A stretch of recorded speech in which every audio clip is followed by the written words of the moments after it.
திருமாவர்கள் வந்து அடிக்கடி ஒரு வசனத்தை பயன்படுத்துவார். அமைதியை நிலைநாட்ட ஒரு தலைவன் தேவை, கலவரத்தை உண்டாக்க ஒரு ரவுடி போதும்னு. பழிவாங்குறீங்களா சிஎம் சார் அப்படிங்கிற வார்த்தை இதில் எந்த கேட்டகரியில் வரும்னு பார்க்குற எல்லாத்துக்குமே தெரியும்.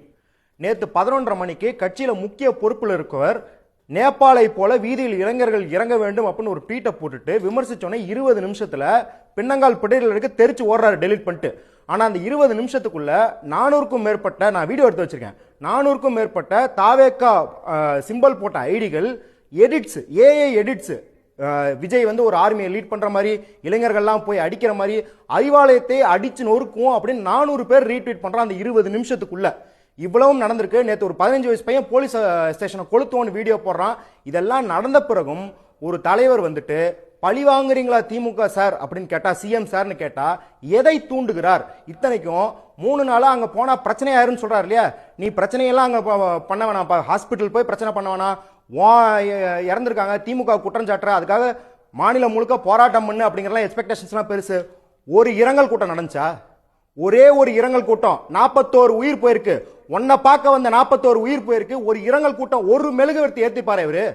வேலு நாச்சியாருக்கும் பெரியாருக்கும் வீட்டுல வச்சு மாலை போடுறாருல, இந்த 41 போட்டோ வச்சு மாலை போட்டாரு அவரு.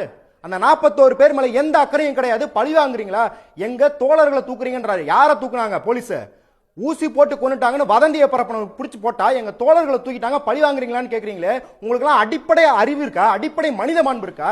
3 நாளா இவர் போக வேணாம் சார், இரண்டாம் கட்சி தலைவர்கள் எங்க, மாவட்ட செயலருங்க, எங்கேயாவது ஒரு அசம்பாவிதம் நடந்து அந்த கட்சியோட மாவட்ட செயலர்கள் போய் தலைமுறைவானது எங்கேயாவது பாத்திருக்கீங்களா? ஊர்ல ஒரு ஆழ்துளை கிணறுல ஒரு குழந்தை விழுந்தா அதிமுக, திமுக, பாமக, பிசிக, கம்யூனிஸ்ட் கட்சி, காங்கிரஸ் கட்சி, தமிழ் மாநில காங்கிரஸ் கட்சி, ஃபார்வர்ட் பிளாக், பிஎஸ்பி எல்லாரும் அங்க போய் நிப்பாங்க. எல்லாரும் அங்க போய் நிப்பாங்க. தொண்டர்கள் வந்து இளவு வீட்டுல டீ குடுக்கறதுல இருந்து பாட தூக்குற வரைக்கும் எல்லாத்தையும் பண்ணுவாங்க. ஒரு தாவேக்காரனை பாத்தீங்களா 2 நாள்ல? என்ன வக்காலத்து வாங்கிட்டு இருக்கீங்க? அதாவது தாவேக்காரன் வக்காலத்து வாங்கினா கூட பரவாயில்ல, கூட்டணி பிச்சைக்காக இவ்வளவு கேவலமா வக்காலத்து வாங்குறீங்களே, அசிங்கமா இல்லையா உங்களுக்கு? நான் கேட்கிறேன். இவ்வளவு கேள்வி கேட்கறதையும் ஒரே ஒரு பிரஸ் மீட், போலீஸ் கொடுத்த பிரஸ் மீட், ஐஏஎஸ் கொடுத்த பிரஸ் மீட்டை பார்த்திருந்தா இவங்க எல்லாம் இப்படி முட்டாள்தனமா கேள்வி கேட்டுக்கிட்டு இருக்க மாட்டாங்க. ஏன் போலீஸ் தடி அடி நடந்துச்சு உள்ள விட சார்? ஒரு சமூகத்துல மனிதன் சிதைந்தது அப்படிங்கிறதுக்கு ஒரு முக்கியமான கூறு. இஸ்ரேல்கார ஆம்புலன்ஸ் மேல குண்டு போடுறான், அதே மாதிரி இவன் ஆம்புலன்ஸ் பிடிச்சி அடிச்சுக்கிட்டு இருக்கான். உள்ள வர ஆம்புலன்ஸ் விடாம அடிக்கிறான். அதற்கு போலீஸ் நடவடிக்கை எடுத்தா ஏன் போலீஸ் நடவடிக்கை எடுக்குன்னு கேக்குறீங்க? போலீஸ் நடவடிக்கை எடுக்கலாம், ஏன் நடவடிக்கை எடுக்கலன்னு கேக்குறீங்க? விதிமுறை போட்டு கோர்ட்டுக்கு போனது யார் சார்? 23 விதிமுறை போறாங்க சார். ஒரு 30 பேர் கொண்ட தெருமுனை கூட்டம் போட்டாலே 20 விதி. நீங்க வந்து 2 லட்சம் பேரை கூட்டி நாங்க மாநாடு போடுறோம், 4 லட்சம் பேரை கூட்டி மாநாடு போடுறோன்றதுக்கு 23 விதியை கொடுத்ததுக்கு மேடையே அழுதல் யாரு? கரூர்ல மட்டும் எப்படி நடந்துச்சுன்னு கேக்குறீங்க? இதெல்லாம் வெக்கமா இல்லையா? விக்கிரவாண்டியில 400 பேருக்கு மேல மயக்கம் போட்டு விழுந்திருக்காங்க. மதுரையில 2 பேர் இறந்தே போயிருக்காங்க மாரடைச்சு. ஒரு இரங்கல் தீர்மானம் கூட ஏற்றல அந்த மாநாட்டில். அதிமுக பேசுறவங்களாகட்டும், திமுக பேசுறவங்களாகட்டும், எல்லாருக்கும் தெரியும் அடிப்படை அரசியல் மாண்பு. ஒரு தொண்டர் இறந்து விட்டால் அவருக்கு மௌன அஞ்சலி செலுத்துவது எல்லா மாநாட்டிலும் அரசியல் அடிப்படை மாண்பு. அதை கூட மதிக்காத ஒரு மாப், ஒரு கல்ட் இது.